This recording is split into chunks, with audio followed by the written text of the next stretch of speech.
እንዴት ነው ወደ 4 ኪሎ ቤተ መንግስት ገባ ነበር ተደጋጋሚ? አዎ እኔም ወደ ቤተ መንግስት ስለተላኩ ነው አገልግሎትን ያቆምኩት። የኢትዮጵያ ሕዝብ ሙሉ በሙሉ በሚባል ለወጣ ነውና ከዛ አንፃር እንዴት ነው? እስቲ እሱን አይተህ ነው? በራእይ ነው? ምንድነው? ምኞት ነው? ፍላጎት ነው? ምንድነው? ይህንን መልእክት የማነበው ለእርሶ ለጠቅላይ ሚኒስትራችን ለዶክተር አብይ። እግዚአብሔር ወደ አሰብ ዘምታለሁ ብሎኛል ብለሃል። እስቲ እንዴት ነው ያለህ? እግዚአብሔር እንዴት ነው ወደ አሰብ ሊዘምት ያሰበው? ወደ አሰብ እኔ እዘምታለሁ ነው እግዚአብሔር። እሺ ወደ አሰብ እዘምታለሁ። ስለዚህ አሰብ የኢትዮጵያ መሆኑ የተረጋገጠ የኢትዮጵያ ነው። ያርግልን። እንዳለ ይህ ሞተር ሳይክል ምድሪቷን ሞልቶ እርሻውን ሲያርስ ያርሳል። ሰማይም ምድርም ያርሳል። ያርሳል። አውሮፕላን በአየር ላይ ውሃ ያጠጣል፣ በአውሮፕላንም ይንቀሳቀሳል። እዚህ ምድር ላይ ደግሞ በሞተር የመጨረሻ አስጠንቅቆ ሲያበቃው ጠቅላይ ሚኒስትራችን ቤተ ኮሳሳ ቤት ውስጥ ማን ጠቅላይ ሚኒስትራችን የድሮ ጠቅላይ ሚኒስትር አይደለም ዶክተር አብይ ጠቅላይ ሚኒስትራችን ዶክተር አብይ ራሳቸው መጡ። ቤት መጡ። እሺ እንዴት ሳንኳኩ ሲከፍትላቸው እሳቸው ናቸው። አራ ጠቅላይ ሚኒስትር የኔ ቤት እኮ እርሶን አያስገባም፣ እንዴት መጡ? ባልከፈትልኝ ያለን ወንበር አውሬ እሱ እኮ የሚቀመጡበት ወንበር አይደለም፣ አምጣ ያለን ወንበር አምጣ። ደብዳቤው እንደዛ ይላል በቀጥታ። አዎ የሰራዊት ጌታ የመጀመሪያው ሰው ነው። በእርግጠኝነት መልቀቂያ ላይ የሰራዊት ጌታ እግዚአብሔርን ላገለግል ልወጣ ነውና ሸኙኝ የሚል አጋጣሚ ቁልፍ ጣልኩ። የቢሮ ቁልፍ ጣልክ? ቁልፍ ጣልኩ። እሺ ወይኔ ጠቅላይ ሚኒስትራችን ቁልፍ እኮ የት እንደወደቀ አጣሁታል። እሳቸው ከስራ ሲመጡ ከጉብኝት ሲመጡ ወደ ለረፍት ሊገቡ ሲሉ ቁልፍ ጥላ ያዋላል። ቁልፍ ጥያለሁ። ቁልፍ ስጥል እንዴ አንተ በደንብ አትይዝም እንዴ? የጠቅላይ ሚኒስትር ቢሮ ቁልፍ ተሰጥቶ እንዴት ነው እንደዚህ ብድግ አድርጌ ካጥር ውጭ ወረወርከው? ካጥር ውጭ ብድግ አድርገህ ማለት ነው? ብድግ አድርጌ ወረወር።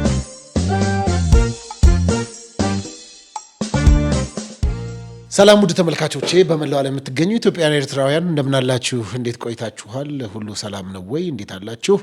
እንግዲህ እንደተለመደው በተለያዩ ሀሳቦች ላይ በዚህ በዲቫይን ሾው እየተገናኘን ነው። እንግዲህ ዛሬም ደግሞ እንግዳ ጋብዤላችኋለሁ።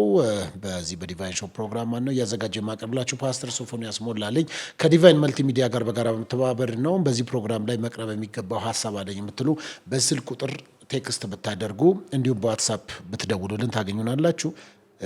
ቢሮአችን ሁልጊዜም ክፍት ነው ለእናንተ ማለት ነው። እንዲሁም ማስታወቂያና አጋር ሆነን ከዚህ ፕሮግራም ጋር አብረን ብንሰራ የምትሉ ሰዎች ካላችሁ ለማስታወቂያም ክፍት ነን ያለ ነው። ዋናው አመሰግናለሁኝ። ዛሬ እንግዳ ገብዣለሁኝ ማለት ነው። ነቢይ ብርሃኑ ዘማሪም ነው። እንግዲህ ከሻኪሶ ከተማ ነው የመጣው። አሁን ደግሞ በዚህ በአዲስ አበባ ይገኛል። በዚህ ጋብዤላችኋለሁ። የሙሉ ወንጌል አገልጋይ እንደሆነ ነግሮኛል። ቪዲዮዎችንም ስለተመለከትኩኝ ማለት ነው። በጋነጋ ድፍተኒ ራጂ በገነጋ ነው ኤግዳን አከም ጅርቱ ነጋሚቲ ነገኝ በዳዳ ዮያ ጀነጋ ዳንሳ ማርቲ ዳንሳ በጣም ደስ ይላል። እንኳን ደህና መጣህ። በጣም አመሰግናለሁኝ። እንግዲህ ለስንት ዓመታት ነው በአገልጋይነት የቆየኸው? እንግዲህ ጌታን የተቀበልኩት 2000 ማለት 89 ላይ ጌታን ተቀበልኩ። እሺ 90 ላይ ተጠመቅኩ። እንደ ተጠመቅኩ አገልግሎትን ጀመርኩ። የጀመርኩትም ደግሞ በኳየር ነው። ኦኬ እዛ ኳየር እያገለገልኩ መጨረሻ ላይ ደግሞ ወደ ጸሎት ጓድ ገባሁኝ። እየጸለይኩ ቆየሁኝ። ከዛን ሰዓት ጀምሮ ከ90 ጀምሮ በቃ እያገለገልኩ ነው። ግን ሙሉ ጊዜ ሰጥቼ እግዚአብሔርን ማገልገል ጀመርኩት ከ2007 ከ2007 ጀምሮ እያገለገልኩ 2007 ጀምሮ እያገለገልኩ ነው። ግን ያው እየሰራሁ ነው የሚያገለግለው ከስራ ጋር። በጣም ጥሩ። እንግዲህ ወደዚህ ወደ ዲቫይን ሾው ፕሮግራም እንድጋብዝህ ያደረገኝ አንድ ቪዲዮ በሶሻል ሚዲያ ላይ ሲተላለፍ አይቼ ነው።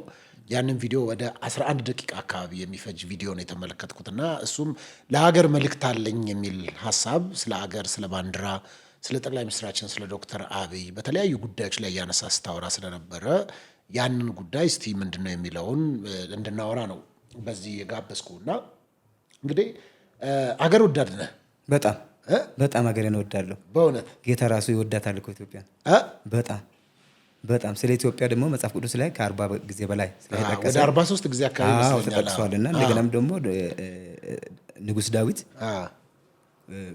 መኳንንቶች ከግብጽ ይመጣሉ፣ ኢትዮጵያ እጆቿን ወደ እግዚአብሔር ዘረጋለች የሚለው ቃል የትም ሀገር ያልተጠቀሰ ግን ስለ ኢትዮጵያ እግዚአብሔር ወደ እጆቿን ወደ እግዚአብሔር እንደምዘረጋ የተናገረው ቃል ሁሉ ጊዜ ልቤን ይነካል። ስለ ሀገሬ ሲያስብ በጣም ሁሌ ነው የምጸልየው። ሁሌ ስለዚህ ለአገርህ ደስተኛ ነህ? በጣም ጸልያለሁ፣ ከሚገባ በላይ ጸልያለሁ።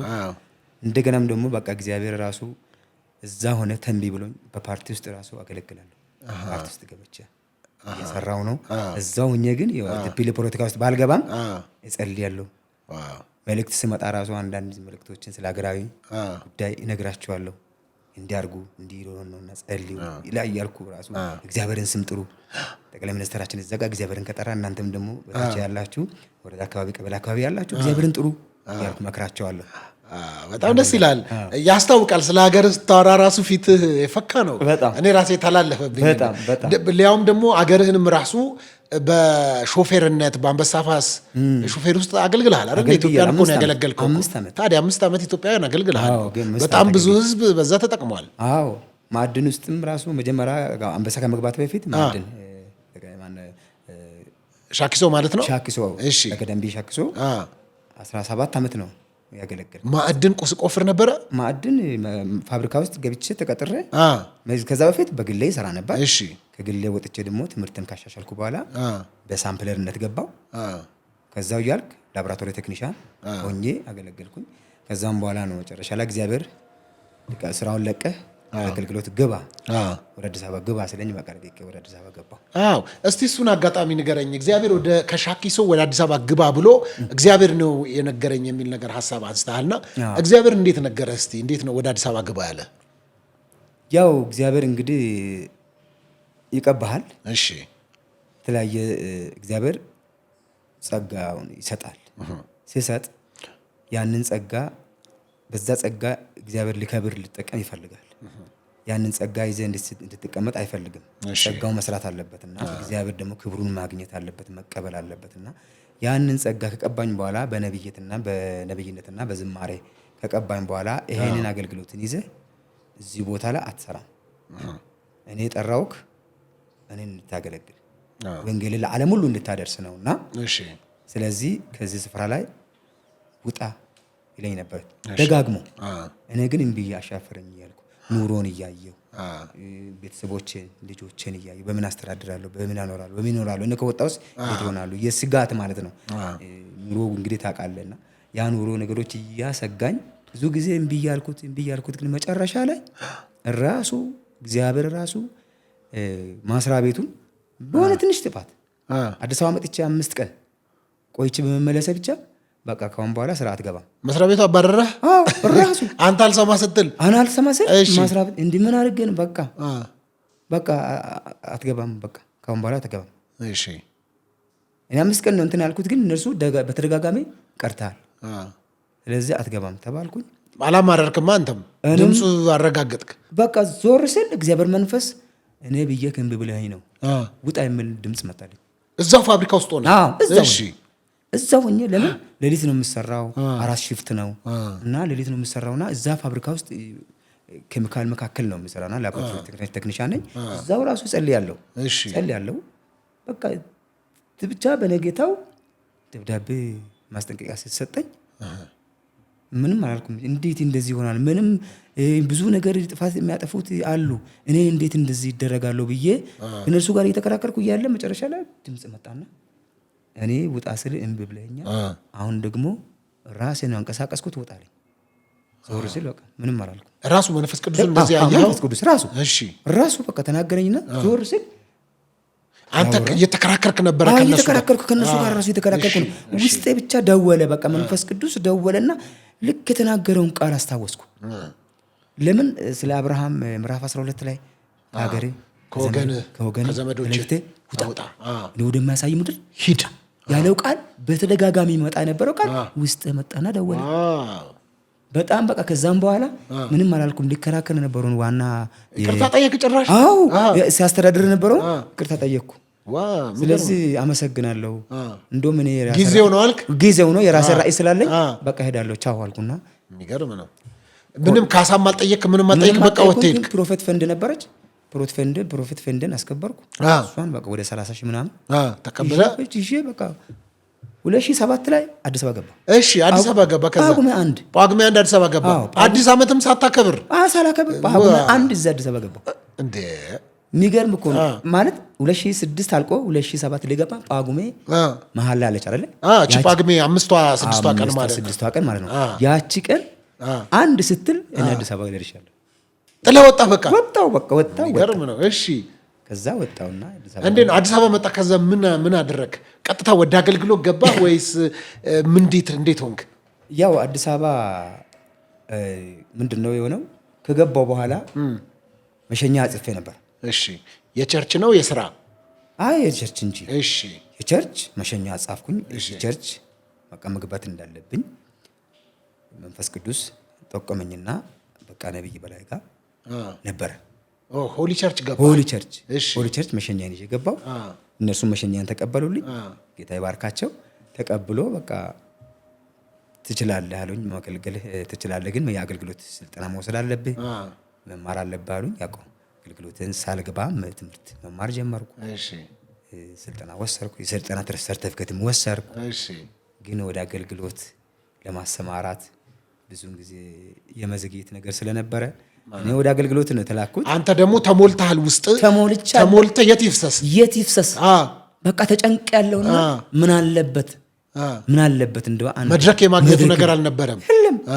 ስለዚህ ቁጭ ብለህ ተሞልተህ በቃ መተንፈስ እኮ ይጠፋል። መተንፈስ ይጠፋልና በቃ ሁሉ ጊዜ ለቅሶ ነው በእግዚአብሔር ፊት። ሁሉ ጊዜ ጌታ ሆይ ለምን ላከኝ? ከላከኝ በኋላሳ ማገልገል የለብኝም እንዴ? በውስጥ የተሞላሁትን ያንተን ድምጽ፣ በውስጥ የተሞላሁትን ያንተን ቃል ለህዝብ ማድረስ አለብኝ አይደል? ለምንድን ነው እንደዚህ የሚሆነው ብዬ ከእግዚአብሔር ጋር በቃ መከራከር ጀመርኩኝ።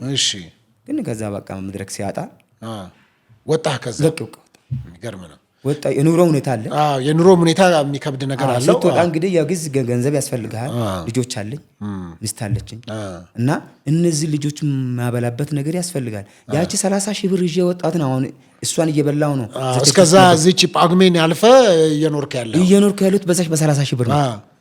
ከዛ በዛች 30 ሺህ ብር ነው እዚህ ቦሌ ላይ ሚካኤል አካባቢ ተከራይቼ 3 ሺህ ብር እየከፈልኩ እሱን 3 ሺህ ቆርቆሮ ይሆናል እሱ ጋር በቃ ለምን መቼ ነው እንደው ወደ ሙሉ ጊዜ እንትን ብሎ ቀለም እንኳን የሚሰፍሩልኝ እያልኩ እንትን ላለው ለምን አገልግሎቱ ተጠቅሷልና እዛ ቦታ ላይ እና እያልኩ ማንም ዞር ብሎ የሚያየኛል። ከዛ እዛም ለቀው ወጣ። ግን ወደዚህ ስትመጣ ባለቤት ልጆችን ይዘን የመጣው ወደ ከሻኪሶ በቃ እንዳለ ጓዜን ጠቅልዬ አዲስ አበባ ገባሁ። መቼ ዓመተ ምህረት ነበር ያገባኸው? ባለቤትን 2003 ላይ ነው። 2003 ላይ ታስታውሰዋለህ? እንዴት እንደተገናኛችሁ? እንደው አስቂኝም ነገር ይኖረዋል። አገናኝታችሁ ከሆኑ ጓደኞች፣ ዘመዶች ሰምቻለሁ። እስቲ እሱን ታሪክ እናንሳው። ስለሰማሁኝ ነው ያን። እስቲ ያው ታሪኩን ከእሷ ጋር ሲገናኝ አሁን መጀመሪያ የልጄ እናት አለች። ልጄ እናት የመጀመሪያ የወንድ ልጄ እናት አብረን ነው መጀመሪያ ጌታን ሳልቀበል አብረን ነበርናት። ሚስቴ ወደ ጌታ ሄደች። አንድ ልጅ ከወለደች በኋላ ወደ ጌታ ሄደች። ከሄደች በኋላ ግን ሌላን ነው እግዚአብሔር እንግዲህ ሰጠኝና አገባኋት። ሲያገባት ግን ከማግኘት በፊት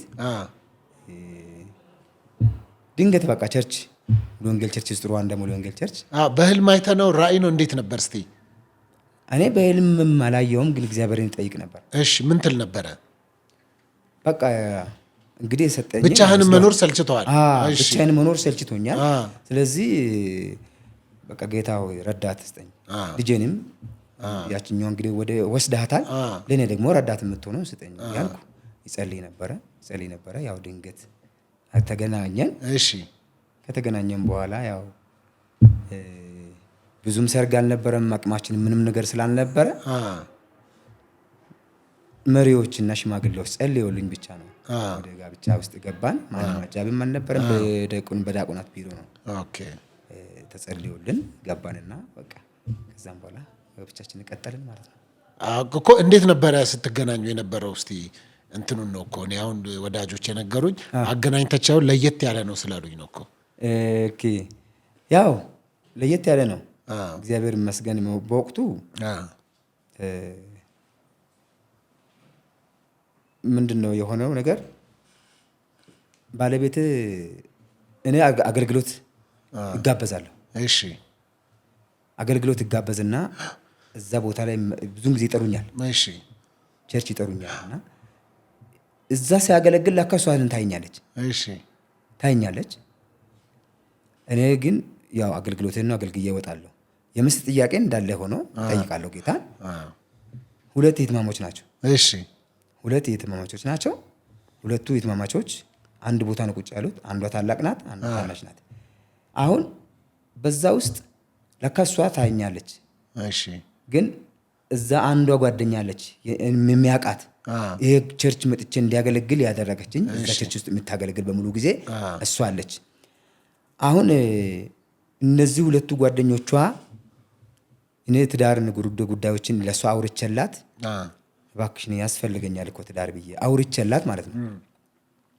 ታውቃለች ምስጢሩን ታውቃለች። ስለምታውቅ እስኪ ሁለት እህትማማቾች አሉ ከነዛ ከሁለቱ ትመርጣለህ አለችኝ። እሺ ከሁለቱ ትመርጣለህ አለችኝ እና እንዲህ በሩቅ አሳየችኝ። እሺ በሩቅ ስታሳየኝ አየኋት። አንዷ ጠቆር ያለች ናት ትንሽዬዋ፣ ታላቅየዋ ደግሞ ጠየም ያለች ናት። እሺ አሁን ጠቆር ያለችዋ ያው እኔም ጥቁር ስለሆንኩ አሁን ጥቁር ከጥቁር ጋር አሁን ማች የሚያደርገው ጥቁር ከጠይም ጋር ነው።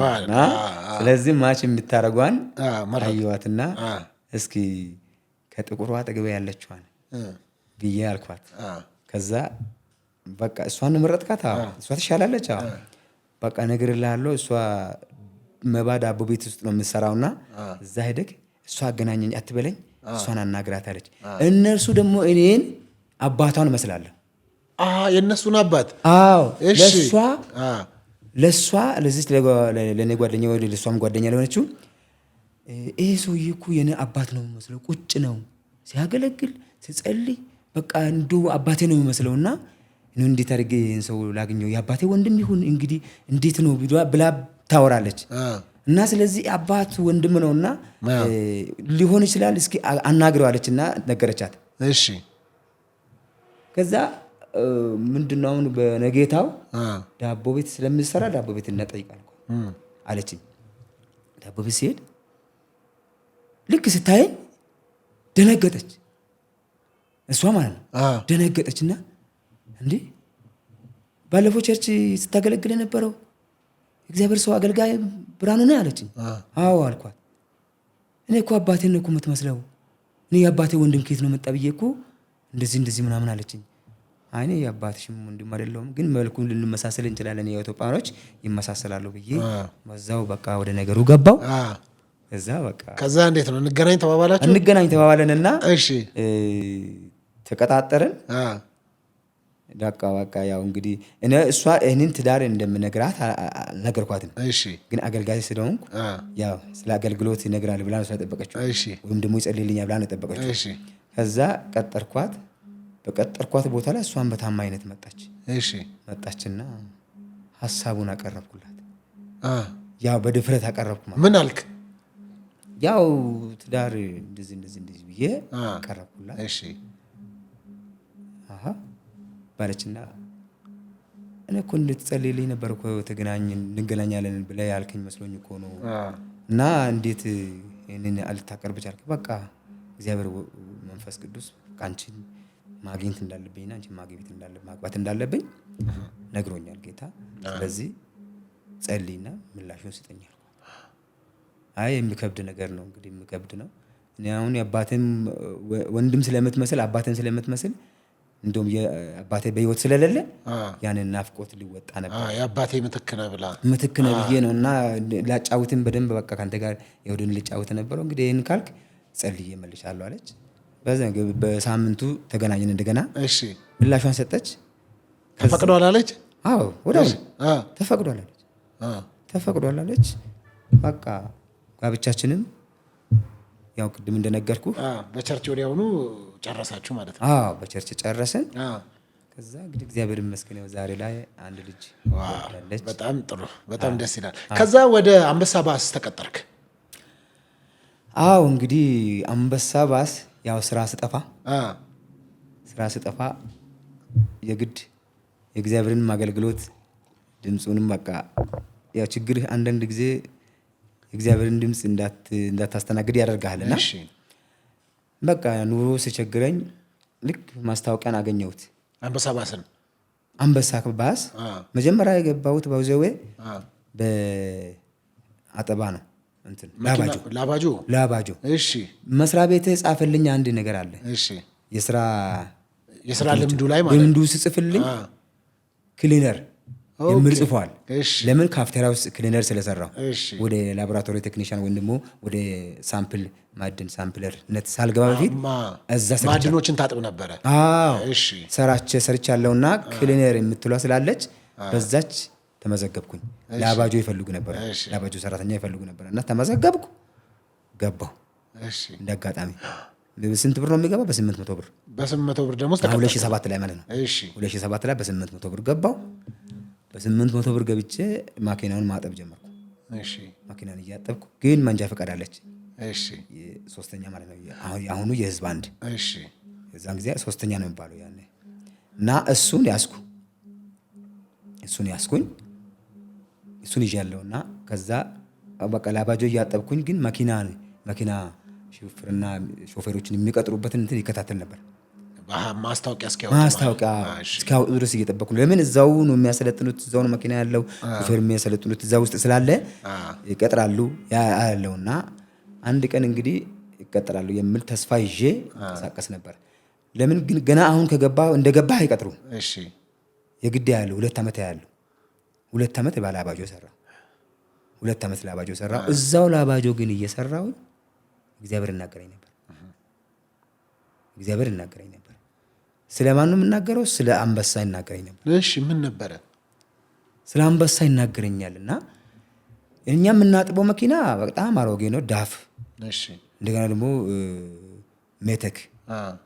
ሜቴክ ባስ አለ እንደዛ ሁሉ በቃ ካርቶኑ ተሰባብሮ ሁሉ እንደዛ ዳፎች ሁሉ ተሰባብሯል ተጨማምቷልና ይሄን ባስ እያሳየኝ እግዚአብሔር ይሄን ባስ በ2009 ላይ ወደ አዲስነት ይቀየራል አለኝ አሜን እሺ 2009 ላይ ይቀየራል አዳዲስ መኪናዎች አዳዲስ ባሶች ከተማውን ይሞላሉ አለ 2008 ላይ ነው ይሄን የሚልህ አዎ እሺ 2008 ላይ ይሄን አለኝ 2009 ላይ እንደዚህ እንደሚሆን እግዚአብሔር ተናገረኝ ከዛ ከለሮቹን ምናምን ያሳየህ ነበር የባሶቹን ምን አይነት ከለር ናቸው የሚሆኑት አለ አይ ከለሮቹ እንግዲህ ያው እንዳለ ሆኖ በታደሰ መልክ ነው የማየው ያው ቀይ አረንጓዴ ቀይና ብጫ አይደል ቀይና ብጫ ነው ማየውና እና ይሄንን አዳዲስ ባሶች እንደሚቀየሩ ተናገረኝና በቃ ይሄን መልእክት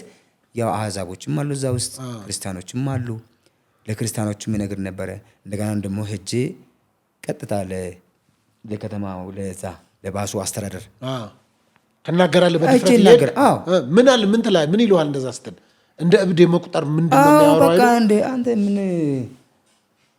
ምክንያቱም አንተ መኪና አጣቢ ነህ ዝቅ አድርጎ የማየት ምናምን ነገር በቃ ምንም ነገር እንትን አለች ይስቁብኛል ያሾፉብኝ ባክ ወደዛ እንጥንት መስበክ አይደለም ስራ ነው የምትሰራው እሺ ምናምን ልኛል በቃ ከዛ ስሉኝ እንዴ እኔ እኮ በህልሜ እኮ እግዚአብሔር ያሳየኝ ነው የምነግራችሁ ነገ እኮ ይሆናል እኔ እኮ የእግዚአብሔር ነብይ ነኝ እላቸዋለሁ መኪና እያጠብክ የእግዚአብሔር ነብይ ትላቸዋለህ እሺ እኔ እኮ የእግዚአብሔር ነብይ ነኝ እግዚአብሔር ነገረኝ ነው የነገርኳችሁ ያለሁት ነገ ይሆናል ነገ ሲሆን ታያላችሁ በቃ እኔ ጦንቃ አንፈልግም ዛት ጦንቅልብኝ ነው በቃ እሺ ታያላችሁ ነገ እላቸዋለሁ ቀጥሎ ደግሞ አሁንም እግዚአብሔር ቀጥሎ ተናገረኝ አሁን ሽማግሌዎች ብቻ ነው ያሉት ሹፌሮቹ ምናምን አስተዳዳሪዎቹ ምናምን ሽማግሌ ብቻ ነው ያሉት እና እሺ እነዛ ሽማግሌዎች ተጠራርገው ወጥቶ ቆሻሻ ሁሉ ተጠርጎ ወጥቶ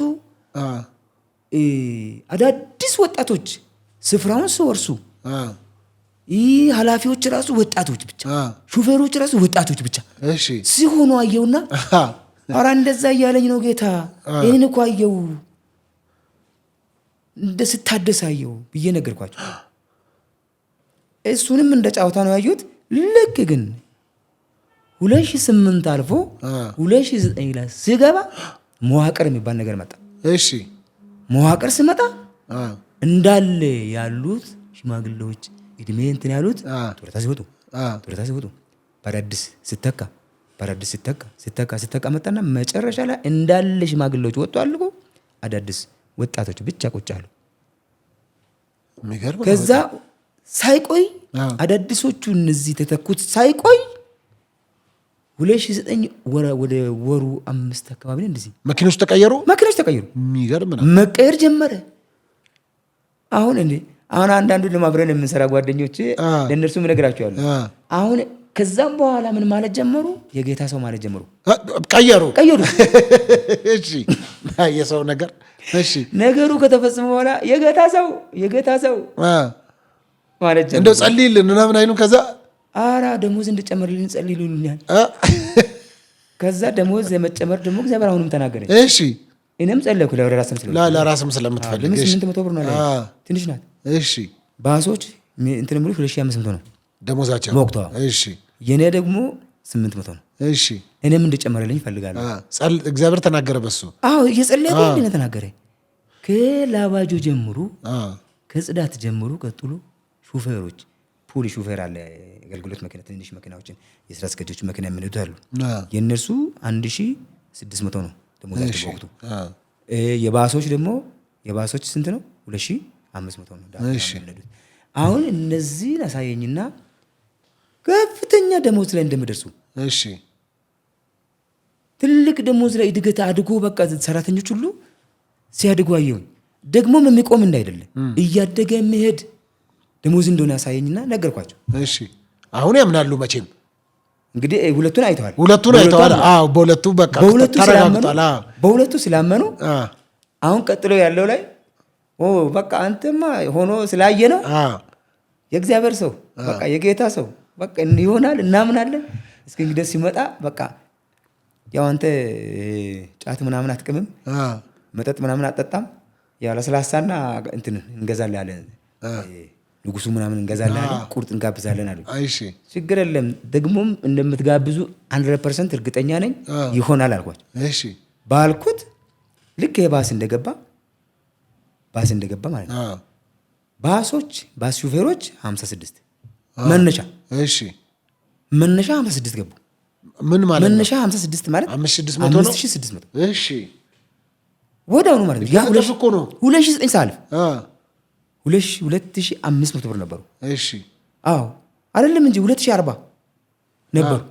በአንድ ጊዜ 5600 ገቡ። እሺ፣ እዚህ ላባጆ ያሉት ደግሞ 2800 ገባል። 800 ነበርኩ 2800 እዲ ከዛ እያለ ሹፌሮቹ ወደ 3000 ምናምን በቃ እንዳለ ተጠለቀለቀ። እኔም በዛችው ወቅት ላይ ወደ መኪና ሹፍርና ተወዳድሬ ገባው። ያችን 3000 ብር ከምናምን አገኘው። አንተም ወደ ሹፌርና አደግኩት። እሺ እና ነው በዛ ሁሉ ውስጥ ግን ታዲያ አትቸገርም ነበር? አንተ ከአገልግሎት ወጥተህ ነው በችግር ምክንያት ወደዛ የገባኸውና ከዛ አንበሳ ባስ ሹፌር ሆንክ። ከዛ እዛ ላይ ሰፊ ነው ህዝቡ፣ እንደ ቸርች የመቁጠር ነገር የለም። ዞር ስትል ህዝብ በዛ ያለበትን የለመድከው አንተ አገልግሎት የለመድክነ። እንዴት ነው የማገልገል ነገር የመመስከር ነገር አልነበረም? መመስከር ነገር ነበረው። እሺ መሰክራለሁ። እንግዲህ ምስክርነቱን የጀመርኩት እዛው ላባጆ አካባቢ አብሬ ከሚሰራቸው ሰምሬ ነው የጀመርኩት። አሁን እዛው ራሱ ከአንድም 3 ሰው አገኘው ጌታን የተቀበለ ማለት ላባጆ ቦታ። ከዛ ወደ ሹፍርናም ሄድኩ። ከሄድኩ በኋላ እዛ ውስጥ ደግሞ ከሹፌሮች ጋር ወደ 2 ሰው ነው እንደዚህ አገኘው። መሰክርላቸዋለሁ። 2000 ያገኘው 3 ሰው 5 ሰው አገኘው። ያ 5 ሰው እዛው ቸርች የተለያየ ቦታ ላይ ሰለክት አድርጌ አስገብቼ እያገለገሉ እያለ መጨረሻ ላይ እኔም ጌታ አሁንም እዚህ ቦታ ላይ መስራት እንዳለብኝ አገልግሎት ግን እዛ ላይ እንደዚህ ከተሳፋሪ ጋር በትንቢት ማገልገል ሰዎች የመገረም ነገር አልነበራቸው? ገጠመህ የለም? ገጠመኞች የሉም እዛ? መገረም በሹፍርና ላይ ማኪናም እየነዳውኝ እኔ መሰክራለሁ። እኔ ያው መዘመር ነው እንግዲህ መዝሙር ከፍታለሁ ከነሱ ጋር ምንም እንትን አይደለም። በቃ እኔ ደስታ ነው በቃ ውስጤ ሞላው። መፈንደቅ ነው በቃ ማምለክ ነው። ዘማሪም አይደለም አመልካለሁ። በቃ ደስ ብሎኝ በቃ እንትላለሁ። በቃ እነርሱም የራሳቸውን ዘፈኑን ይተውና ከኔ ጋር እንደው ያንተ ደስታ ወደ እኔ ብጋባ ምን አለበት? እንድጋባ ኢየሱስን ተቀበሉ። እኔ ኢየሱስን አግኝቼ ነው እንደዚህ ደስተኛ ሆንኩት። ህይወቴ በጣም የተበላሸ ነበረ። ስለዚህ ኢየሱስ ህይወትን ይቀይራል፣ ደስታን ይሞላል። በቃ የማያቋርጥ ሰላም አለው፣ ደስታ አለው ኢየሱስ። ስለዚህ ይህንን ኢየሱስን ብትቀበሉ ልክ እንደ ንብ እንድቅድቅ እያላችሁ ፋንዲሻ ሆናችሁ እየሳቃችሁ ደስተኛ ሆናችሁ ነው የምትኖሩት። በጫትና በስጋራ በመጠጥ ምንም ደስታ የለም ብዬ ነግራችኋለሁ። ምስክርነትን ጀመርክ። በቃ ወተው በቃ እናንት ላለና ከዛ እንደዛ እያልኩ በቃ መሰክርላቸው ነበረ። በጣም በቃ ውስጣቸው ሰላም ሆኖ ሰላም አግኝተው ሁሉ የሚወጡ አሉ። እንደገናም ደግሞ እዛው ራሱ አጋንንት ይወጣላቸው ሰዎች አሉ። አጋንንት ባሱ ተሳፋሪው ነው። እሺ ተሳፋሪው አጋንንት እንዴት ገጠመ? እስቲ እሱ ገጠመኝ ንገረኝ። እኔ እየዘመርኩ ነው። እሺ እኔ እየዘመርኩ እያለ በቃ ጮኸ። በቃ እንደዚህ እንትን እንደ ጠንቋይ ማጓራት ጀመረ። መኪናን አቆምኩና ውጣ አልክ። እሺ አቆምኩና ያው ተቃዋሚ አለ ታውቃለህ። እሺ ተቃውሞ ስላለ ቢሆንም ግን አንዳንዱ ሲጮህ ክብሪት ላጨስ ምናምን ልለኩስ የሚል አሉ እንጂ። እሺ ምን አሉ እንጂ ክብሪት ላጨሱ ምናምን ሲመጡ ያው እንደ ጠንቋይ ነው እያጓራ ነበርና ኧረ ይሄ ክብሪት የሚጨስ የሚሸትለት አይደለም፣ የኢየሱስ ስም አሸትለታለሁ፣ ከዛ መውጣት አለበት አልኩና ከዛ እንትን ስሉ እኔ ደግሞ በቃ መንፈስ ቅዱስ ሞላኝና ከዛ ያው ጮህት አልጮህም። እሺ ያው መጨረሻ ላይ አንዳንድ ጊዜ እኮ ለቆ ሄደ፣ በትነትም ለቆ ይሄዳል እኮ እግዚአብሔር በቃ አፈረሰው። ከዛ ስለቅ ይታየውቀኝ ነበር፣ ስለቃት ይታየውቀኝ ነበርና ስለቃ ቀና አለች። ያ በወቅቱ እንግዲህ ዓለማዊ አይደለች። እኔ ስራዬ እዚህ ቦታ ላይ ሾፌር ነኝ። አሁን ጌታን እንዳላስቀብላት ምንም ማድረግ አልችልም። እኔን ገፍትራኝ መኪና ውስጥ ገባችና እዛ አይነት ምንም አላልኩም። ለሱ ብቻ ሰጥቼ መኪናን እየነዳሁ አደረስኩኝና እንደዚህ አይነት ገጠመኞች በጣም ገርም ገጠመኝ ነው። እንደው ከዛ ከሰሞኑ አንዱ የጠራሁበት ምክንያት ለሀገር መልእክት አለኝ የሚል የ11 ደቂቃ ቪዲዮ አይቻለሁኝና ምንድን ነው ለሀገር መልእክት? አዎ እንግዲህ ያው እዛ ላይ ጠቅሼዋለሁ በቪዲዮ ላይ ሀገር መልእክት እንግዲህ ከፊት ለፊት ያለውን አደጋ በሀገሪቷ ላይ የተጋረጠ አደጋ ነው ያየሁት። እሺ ምንድን ነው ይህ አደጋ? 3 ነገስታቶች ኢትዮጵያን ሊወጓት እንደተዘጋጁ አየሁ። ሲጸልይ ቆይቼ ነበረና ወደ መኝታ ሲሄድ ነው ያየሁት። ከጸለይኩ በኋላ ወደ መኝታ እጅ ተኝቼ ያለው በሰማይ ላይ ነበር አውሮፕላን፣ የኢትዮጵያ ተዋጊ ሄሊኮፕተርና ጄቶች ከውጭ የሚመጣው ጄቶች፣ የውጊያ ጄቶች፣ ሄሊኮፕተሮች ከኢትዮጵያ ጄት ጋርና ከተዋጊ ሄሊኮፕተር ጋር በቃ ውጊያ ይፋጩ ነበር። በጣም ውጊያ አለ፣ በኃይለኛ ውጊያ አለ። ሰማዩ በቃ ቀልቷል። እሳት ነው። ኢትዮጵያ በዚህ በኩል ብቻዋን ነው ያለችው። ከዛ ግን 3 ነገስታቶች 3 ሀገሮች በሰማይ ላይ በቃ ጦርነት ነው ይለኛል እግዚአብሔር። ምንድናቸው ጌታ ያልኩኝ እዛው ውስጥ ሆኜ ማለት ነው።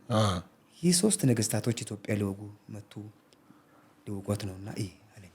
ከዛ እነርሱን እያየው ወደ ምድር ደግሞ ያለኝ፣ ወደ ምድርም ሲያይ ምድር ላይ ኢትዮጵያ ምድር ላይ ያሉት ኢትዮጵያውያኖች ምድር ውጊያን ጀምረዋል። እየተታከሱ ነው። ቱክስ በቃ ምድርቷ ቀውጣለች። በቃ ከላይ እሳት አለ፣ ከታችም እሳት ነው። ከዛ እንዴ ኢትዮጵያውያኖችም የውጭም እንዴት ኢትዮጵያን ይወጓታል ብዬ እግዚአብሔርን ስጠይቅ እንግዲህ ኢትዮጵያዊ የሚመስሉ ከውጭ ጠላቶች ጋር አብረው ኢትዮጵያን ሊያጠፋት ተነስቷልና ስለዚህ በዛን ሰዓት ላይ እያየሁት የነበረው ህዝቡ እርጉዝ ሴት፣ ህፃናት ያቀፉ አሮጊቶች መግቢያ አጥተው ወደ ገደል ሁሉ የሚወርቁት ሰዎች አይ ነበር። ወደ ገደል ሁሉ ሲወርቁ መግቢያ አጥተው ተጨንቆ እያለቀሱ መግቢያ ቦታቸው ግራ ገብቷቸው እያየሁ ነበር።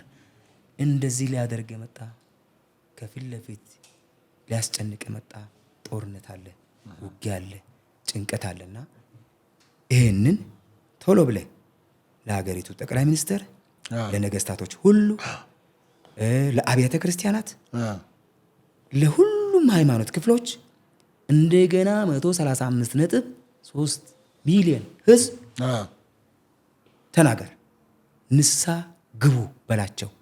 ነገስታቶችንም ንሳ ግቡ፣ ከፊት ለፊት ጥፋት አለና ንሳ ግቡ፣ ንሳ ግቡ፣ ጸልዩ በላቸው አለኝና እግዚአብሔር ተናገረኝ።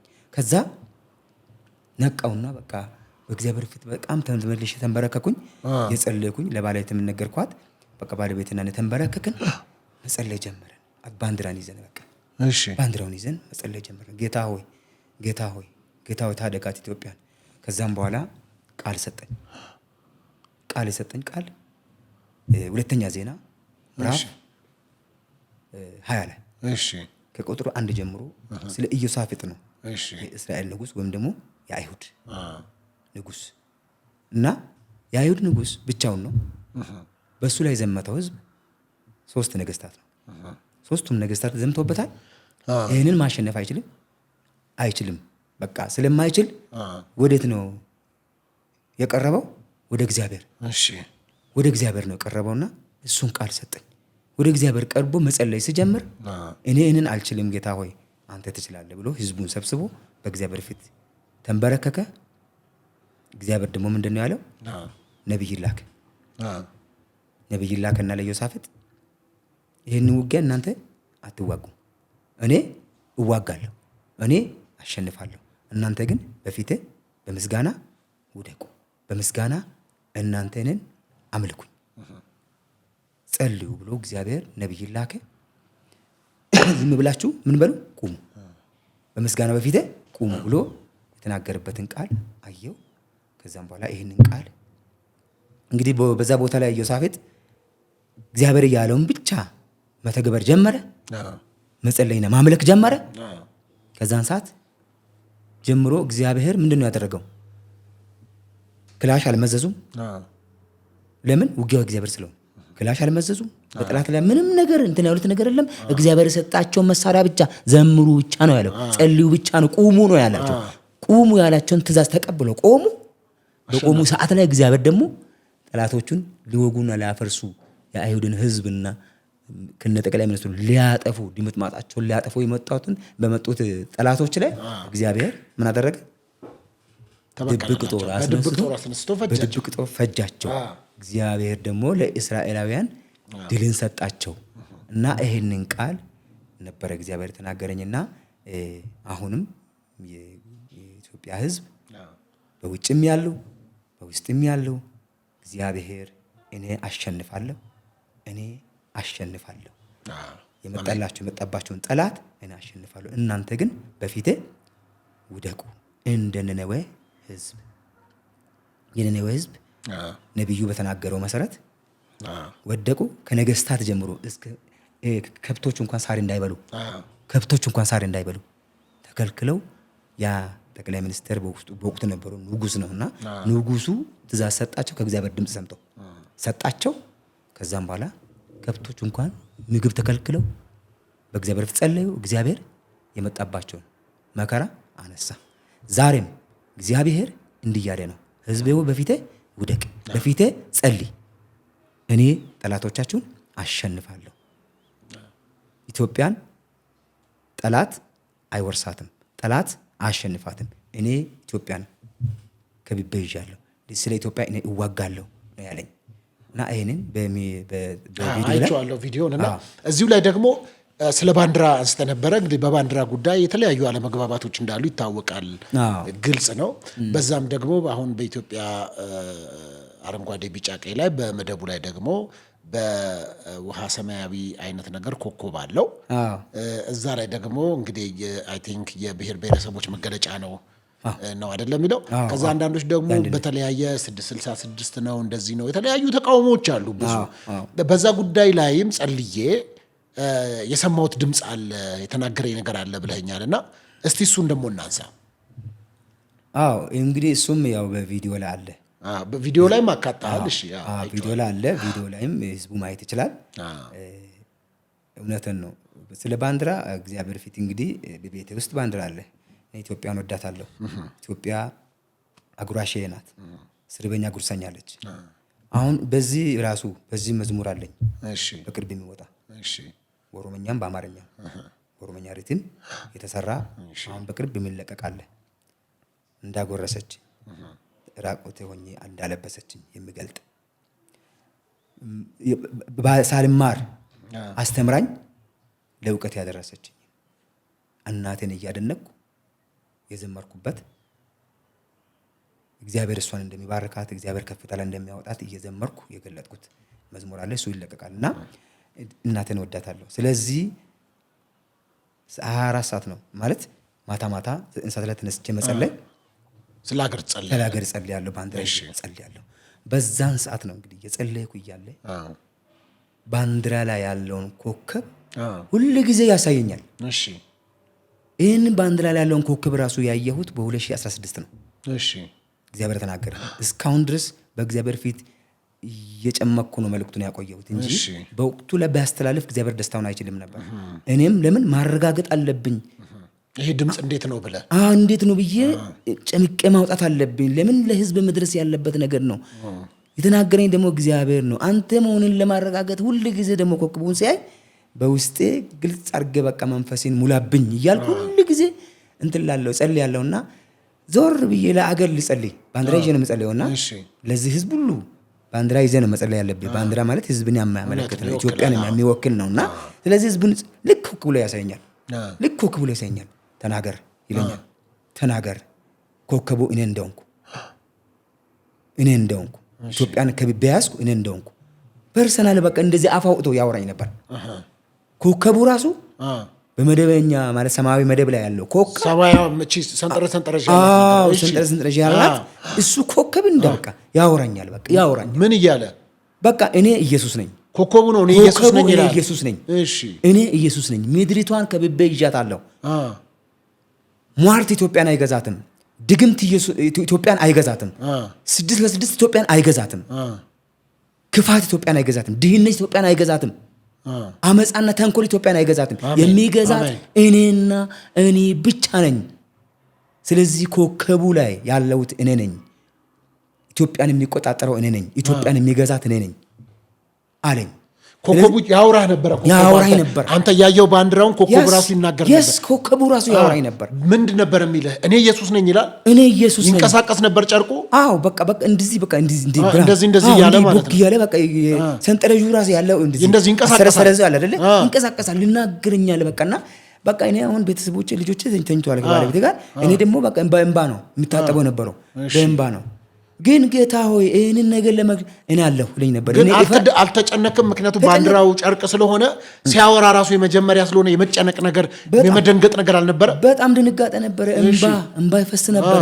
ከድንጋጤ የተነሳ እንባ ይፈስ ነበረና ስለዚህ እግዚአብሔር ይሄንን ነገር ሲናገረኝ በቃ ምንድነው የሚለው? በተደጋጋሚ የሚል ተናገር። እኔ ኢየሱስ ነኝ። ኮከቡ ውስጥ ያለሁት እኔ ኢየሱስ ነኝ ይላል። ኢትዮጵያን እንደሚያረጋት እኔ ነኝ። ኢትዮጵያን ሰላም መስጠት እኔ ብቻ ነኝ ይለኝ ነበር። በምንኛ ነበር የሚያወራ? በአማርኛ ነው። ያው በአማርኛ ያወራል። በአማርኛ ያወራኝ ነበር። በቃ ይነግረኛል። ተናገር፣ ለሀገሪቱ መንግስት ተናገር፣ ለህዝብ ሁሉ ተናገር፣ ዓለም መንግስታት ሁሉ ማወቅ አለባቸው ይለኝ ነበር። በተለይ ደግሞ ሞር እስራኤል ህዝብ መስማት አለበት። እኔ ኢትዮጵያ ውስጥ እንደከበርኩ በኢትዮጵያ ሆኜ ደግሞ እስራኤልን አድናታለሁ ይለኝ ነበር። እስራኤልን አድናታለሁ። እስራኤል ክዳኛለች። እስራኤል እኔን ዞር አድርጋኛለች። በኢትዮጵያ ሆኜ ደግሞ እስራኤልን አድናታለሁ። ስለዚህ ለእስራኤሎችንም ይነገራቸው ይለኝ ነበር። ኮከቡ ኢየሱስ ነው። ሃሌሉያ ማይ ጋድ ታንክ ዩ ጂሰስ ራባ ጃኒያ ሲካ ማንታ ራባ አንቱሪያ ሬባስታ ከማንታ ጃኒያ ሰካ ሺካ ፓራ ማንታ ኢየሱስ ነው። ኮከቡ ኢየሱስ ነው። ኢትዮጵያን ገዛት። በኢትዮጵያ ላይ ከፍታ ላይ ተቀመጠው። ካሁን በኋላ ጣዖት ኢትዮጵያን አይገዛትም። ኢየሱስ ጌታ ነው። ኢትዮጵያ ብቻ ኢየሱስን ይዛ ወደ ከፍታ ትወጣለች። ከዛም በኋላ ነው የእግዚአብሔር መንፈስ በቃ የዓለም መንግስታት እንደምትሆን ኢትዮጵያ የዓለም መንግስታት ማለት የመንግስታት መሪ አሁን አሜሪካ ናት አይደል? ድሮ በአክሱም ዘመን እንደነበረው ኢትዮጵያ ገናና ሆና እኮ ከታላላቅ መንግስታት ኃያል መንግስት አደርጋታለሁ ነኝ ጌታ። ኃያል መንግስት አደርጋታለሁ። የዓለምን እራብ ታስታግሳለች ነው አለኝ። የዓለምን እራብ ኢትዮጵያ የዓለምን እራብ ታስታግሳለች ነው አለኝ። የዓለም ነገስታቶች ወደ ኢትዮጵያ ይጎርፋሉ ነው። የዓለም ነገስታቶች ለእርዳታ አዎ ለእርዳታ ይመጣሉ። ኢትዮጵያ የዓለምን ራብ ታስታግሳለች። አሜን። እንደገና በዓለም አደባባይ ላይ አደምቃታለሁ አለኝ። አሜን። ሹመትን እሰጣታለሁ ዓለምን የምትመራበትን። አሜን። ኢየሱስ ጌታ ነው። ስለዚህ ይህ ጌታ ኃያል አምላክ ነው። ሁሉን የሚችል አምላክ ነው። ሰማይ ዙፋኑ፣ ምድር የእግሩ መረገጫ የሆነችለት ጌታ፣ ዓይኖቹ የእሳት ነበልባል፣ እግሮቹ የጋለ ናስ፣ በግርማ በሞገስ የሚራመድ አምላክ ነው። ኢየሱስ ጌታ ነው። ስለዚህ ይህ ጌታ እንደዚህ ነው ተናገረኝና እግዚአብሔር የእስራኤልን ካርታ በወቅቱ አያሳይህም ነበር? ስለ እስራኤል ሲናገርህ ነው ስሟን ብቻ ነው የነገረህ? ስሟን ብቻ አይደለም ባይዘዌ በእስራኤል ባንዲራ ቸርች ውስጥ አለ። እሺ አንተ ጋር ሌላ ቸርች ላይ እሺ ሌላ ቸርች ላይ አለና የኢትዮጵያ ባንዲራ ላይም ኮከብ አለ አይደል? በእስራኤል ባንዲራ ላይም ኮከብ ነው ያለ። ኮከብ አለ አይተህ ከሆነ እንግዲህ ይህንን እያሳየ ኢትዮጵያ ግን እስራኤል እንድትመለስ ምክንያት ትሆናለች። የቃል ኪዳን ሕዝቤ ረስቶኛል፣ ክዶኛል። ግን አሕዛብ በሆነችው በኢትዮጵያ ተጠቅሜ እሷን ወደ እኔ መልሳታለሁ ይለኝ ነበር። እዛን ጊዜ ባንዲራ እያሳየን ማለት ነው። የእሷ ባንዲራ ጎን ለጎን ስለነበረ ማለት ነው። እና እስራኤል በኢትዮጵያ መሪነት ትመለሳለች። እንደገናም ደግሞ ኢትዮጵያና እስራኤል አንድ ሲሆኑ ነው ያየሁት። ኢትዮጵያና እስራኤል አንድ ሀገር ሲሆኑ ማለት በአንድነት ሲገናኙና በኢትዮጵያ ላይ ኮንፈረንስ ሲዘጋጅ። ኦኬ ምን አይነት ኮንፈረንስ ነው? ኮንፈረንስ በቃ መንፈሳዊ ኮንፈረንስ ነው ሲዘጋጅ። አዎ በኢትዮጵያ ላይ በኢትዮጵያ ውስጥ ማለት በኢትዮጵያ መሪነት ኮንፈረንስ ሲዘጋጅ፣ በአደባባይ መስቀል አደባባይ ላይ ኮንፈረንስ ሲዘጋጅ ኢትዮጵያና እስራኤላውያን አንድ ላይ እና ይሄንን አይ ነበር። በጣም የሚገርም ነው። እና አንድነትን ይፈጥራሉ ነው ያለኝ። ሁለቱ ኢትዮጵያና እስራኤል አንድነትን ይፈጥራሉ። ኢየሱስ ጌታ ነው። ስለዚህ ይሄንን ነበረ እግዚአብሔር የገለጠልኝና ሞር ደግሞ በቪዲዮ ላይ በደንብ አድርገን እዚሁ ላይ ስለምናካትትላቸው እንግዲህ በተደጋጋሚ ደግሞ ወደ ቤተ መንግስት ገባ እንደነበረ ሀሳቦች ነበሩና እንዴት ነው ወደ 4 ኪሎ ቤተ መንግስት ገባ ነበር ተደጋጋሚ? አዎ እንግዲህ ያው በገሃድ አይደለም በመንፈስ ነበር፣ በህልሜ ነበር። በህልም ነው የምትገባው? እንዴት ነው የምትገባው? እስቲ በህልሜ ነበር እና የምገባው አንበሳ ከተማ አውቶቡስ በሚሰራበት ሰዓት ላይ እንግዲህ ከክፍለ ሀገር ሙሉ ጊዜ ለእግዚአብሔር ለማገልገል ሰጥቼ ነበር ወደ አዲስ አበባ የመጣሁት። አዲስ አበባ መጥቼ ከመጣሁ በኋላ ነገሮቹ ደግሞ ሳይሆን ሲቀር ኑሮ ጉዳይ ሆነና ወደ አንበሳ ከተማ አውቶቡስ ገብቼ እየሰራው ነበርና እዛው እየሰራው ባለውበትም አሁንም እግዚአብሔር ውጣ እያለኝ መጨረሻ ላይ እምቢ ብዬ እያለሁ እግዚአብሔር አሁን የመጨረሻ ጠቅላይ ሚኒስትራችን ነው ላከው ቤት ውስጥ። ጠቅላይ ሚኒስትሩ ወደ አንተ ጋር መጥቶ ወደ እኔ ጋር መጥቶ ለምን አንተ እግዚአብሔርን እምቢ ብለህ ስለነበረ ድምፅ መጥቶ ለሙሉ ጊዜ አገልግሎት ውጣ ሲል አንተ እሺ እምቢ አልኩ።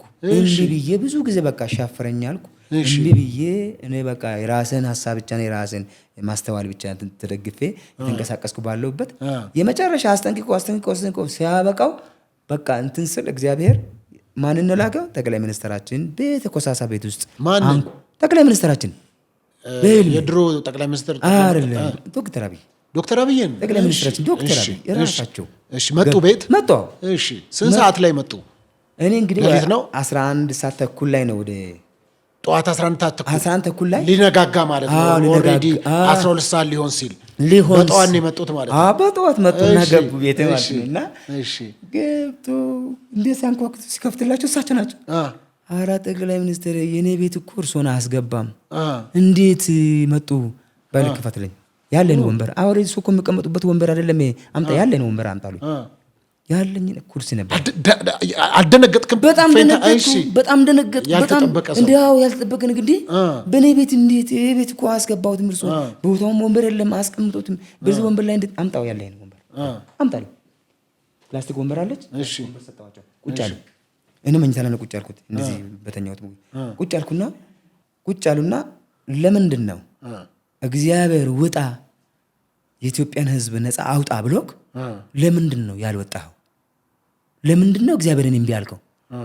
እኔም ወደ ቤተ መንግስት ስለተላኩ ነው አገልግሎትን ያቆምኩት። ባለቤቴ ይኸው እስካሁን ድረስ ታገለግላለች። ስለዚህ አንተ ለምንድን ነው እግዚአብሔርን እምቢ ያልከው? ከዚህን ሰዓት ጀምሮ ከማስጠንቀቂያ ጋር ነው። ከዚህን ሰዓት ጀምሮ ውጣ፣ ከኢትዮጵያ ላይ የተጫነውን ቀንበር ስበር አለ። ከኢትዮጵያ ላይ የተጫነውን ቀንበር ስበር፣ ኢትዮጵያ ነፃ አውጣ ብሎ ብቻ እችን ቃል ተናገረው። አጭር ቃል ነው ተናገረው። ወጥቶ ሄዱ። ከዛም በኋላ በቃ አልተኛ። እንዴት ነው አለባበሳቸው ምናምን እንዴት አይነት ነበረ? ሙሉ ልብስ ነው በቃ የለበሱት። ሱፍ ነበር የለበሱት። ሱፍ ለብሰዋል። በቃ ገብተው ቁጭ ስሉ እንግዲህ እንደዚህ እንደው የሆነ የሚበላም ነገር ላቅልብ ምናምን ማለት ምን እላለሁ። በቃ እሳቸው ምንም ነገር በቃ እችን አጭር መልእክት ስተው ነው የወጡትና ምንም ነገር ልላቸው አልቻልኩም። በቃ ያለኝ ነው አቅርባሉኝ። ያለኝም ወንበሬን አቀርበኩላቸው። ቁጭ እንዳሉ ይህን ሀሳብ ብቻ ተናገሩና ወጡ። ከዛን ሰዓት ጀምሮ እሳቸውን ማየት ጀመርኩ። ከዛም በኋላ እዛቸውን ቀን ነው ለመስሪያ ቤቱ ማመልከቻ ጻፍኩት። የሰራዊት ጌታ እግዚአብሔር አንበሳባስ። አዎ እሺ። ከዛን ሰዓት ጀምሮ ለሰራዊት ጌታ እግዚአብሔርን ሊያገለግል ሊወጣ ነውና በክብር እንድታስተናብድ ደብዳቤው እንደዛ ይላል በቀጥታ። አዎ የሰራዊት ጌታ የመጀመሪያው ሰው ነው በእርግጠኝነት መልቀቂያ ላይ የሰራዊት ጌታ እግዚአብሔርን ሊያገለግል ሊወጣ ነውና ሸኙኝ የሚል። እሺ ሃሌሉያ። እሱ ነው እንግዲህ ምን እስቲ ደብዳቤው እንዴት ነበር? የሰራዊት ጌታ እግዚአብሔርን ሊያገለግል ሊወጣ ነውና በክብር አሰናብቱኝ፣ ሸኙኝ አልኳቸው። ከዛም በኋላ በቃ ቆይ ወሰድክና መስሪያ ቤት ሰጠዋቸው። ምን አሉ ሲያነቡት? እስቲ የዛን ቀን ማወቅ ደግሞ በፊትም ያው እዛው ጴንጤው ምናምን ነብዩ ምናምን ነብዩ የጌታ ሰው ያሉ ስለነበረ እየተነበየኩላቸው ትንቢቱ ደግሞ ተፈጽሞ ስላዩ እነርሱ ደግሞ አትውጣ፣ እዚሁ ሆነክ እያገለገልክ ትንቢትም እየተነበክልን እዚህ ቁጭ በላሉ። አይ አሁን እኔ በቃ ይሄኛውን ስራ ትቼ የሰማዩን ስራ ሊሰራ ልወጣ አልኳቸው።